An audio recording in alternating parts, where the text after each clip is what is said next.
নমস্কার বন্ধুরা, আজকে আমরা একটা ফর্মুলা নিয়ে আবার আলোচনা করব ডিটেলে। যে ফর্মুলাটা দিয়ে আমরা এর আগে অনেক কিছু প্র্যাকটিক্যাল প্রবলেম সলভ করেছি, কিন্তু তখন আমরা সেটা নিয়ে ডিটেলে হয়তো আলোচনা করিনি।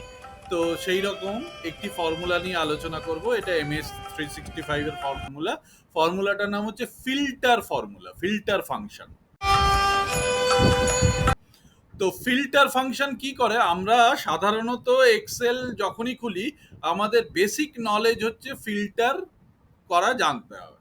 ফিল্টার করতে গেলে কি হয়, একটা স্প্রেডশিট যেটা রয়েছে সেই স্প্রেডশিটের ওপরে আমরা যদি অল ডিএফএফ বা যে কোনো রকম ডেটা থেকে ফিল্টারে যাই, তাহলে প্রত্যেক কটা যে কলমের যে হেডার আছে সেই হেডারের ওপরে একটা করে ড্রপ ডাউন মেনু চলে আসে।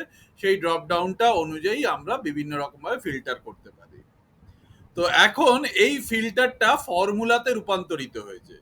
সেই ফর্মুলার ক্ষেত্রে শুধুমাত্র তিনটে জিনিসের প্রয়োজন পড়ে। একটা হচ্ছে টেবিল অ্যারে, কোন টেবিলটা থেকে নেব। আর দু নম্বর হচ্ছে একটা ইনক্লুড, মানে কোন জিনিসটাকে আমি ফিল্টার করব সেটা ইনক্লুশনটা কি। আর তিন নম্বর হচ্ছে ইফ নট অ্যাভেলেবেল মানে যদি না থাকে। এটা তৃতীয় বন্ধনীতে থাকে, এই জিনিসটা তৃতীয় বন্ধনীতে থাকে মানে এটা ম্যান্ডেটরি নয়। যাই হোক, আমরা আজকে ফিল্টার ফর্মুলাটা ডিটেলে একটু দেখে নিয়ে একটা এক্সেল শিটের সাহায্য নিয়ে।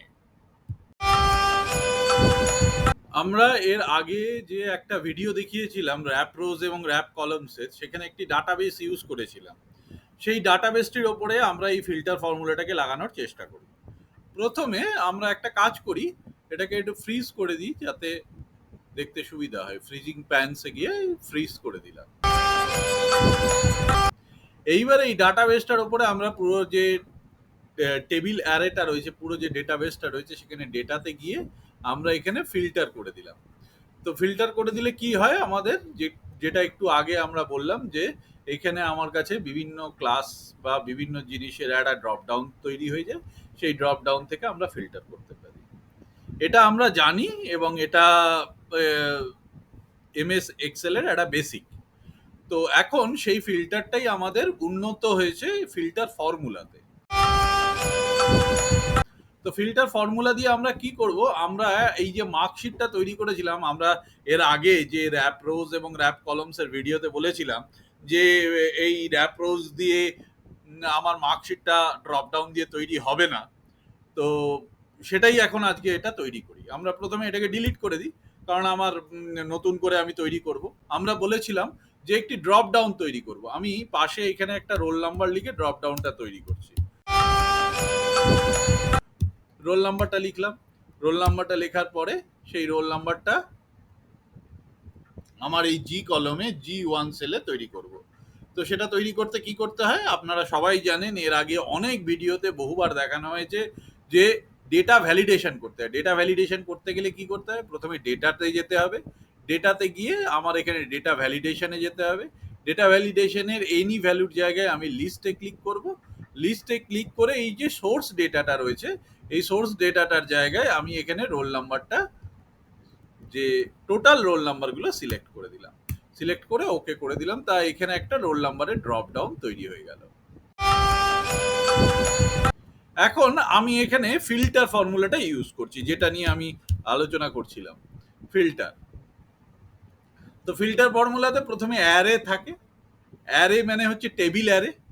টেবিল অ্যারেটা কি হবে, টেবিল অ্যারেটা আমার এইখানে টোটাল যে টেবিলটা আছে সেই টোটাল টেবিলটাকে আমি সিলেক্ট করে নিলাম। এবার হচ্ছে ইনক্লুড, আমি কোন জিনিসটাকে ইনক্লুড করব। ইনক্লুড হচ্ছে আমার এই যে রোল নাম্বারটা রয়েছে, রোল নাম্বারটাকে দেখবে কোথা থেকে দেখবে, কোন রোল নাম্বার, এই টোটাল রোল নাম্বারের মধ্যে থেকে কোথা থেকে দেখবে, এই G1 সেলে যে রোল নাম্বারটা লিখবো সেটাকেই দেখবে। আর ইফ এমটি যদি না থাকে তাহলে কি হবে, তাহলে জিরো লিখবে বা নট অ্যাভেলেবেল লিখবে, যেটা আমাদের অ্যাপ্রোচের ক্ষেত্রে ছিল। এখানেও ঠিক সেম একই রকম ফর্মুলা। তো এবারে আমি এটাকে ক্লোজ করে দিলাম। যেহেতু এখানে কোনো রোল নাম্বার নেই, সেই হেতু আমার এখানে চলে এলো জিরো। তো এইবারে আমি একটি রোল নাম্বার দিলাম, সেই রোল নাম্বারটাতে এখানে চলে আসছে স্পিল। স্পিল কেন চলে আসছে, তার কারণ হচ্ছে আমার এই লেখাটা এর মধ্যে ধরছে না বলে। আমি যদি এই ফিল্টার ফর্মুলাটাকেই এইখান থেকে কপি করে আমি নিচে কোনো একটা জায়গায় দিই যেখানে পুরোটা ধরবে, তাহলে দেখুন আমার এটা, যেহেতু ওটা আমার একটা রো ওয়াইজ আছে ডেটাগুলো, সেই জন্য রো ওয়াইজ হয়ে গেছে। এখন এটাকে কলম ওয়াইজ করতে হবে। এবারে তো আপনারা নিজেরাই জানেন, কিছুদিন আগেই আমরা দেখিয়েছিলাম আমাদের র্যাপ রোজ অ্যাপ কলম ফর্মুলাতে, যে কোনো ডেটা যদি রোতে থাকে তাকে কলমে কি করে কনভার্ট করতে হয়। একদম ঠিক ঠিক ধরেছেন, এটাকে র্যাপ রোজ সামনে দিতে হবে। তাহলে আমি এইখানে সামনে এখানে লিখে দিলাম র্যাপ রোজ,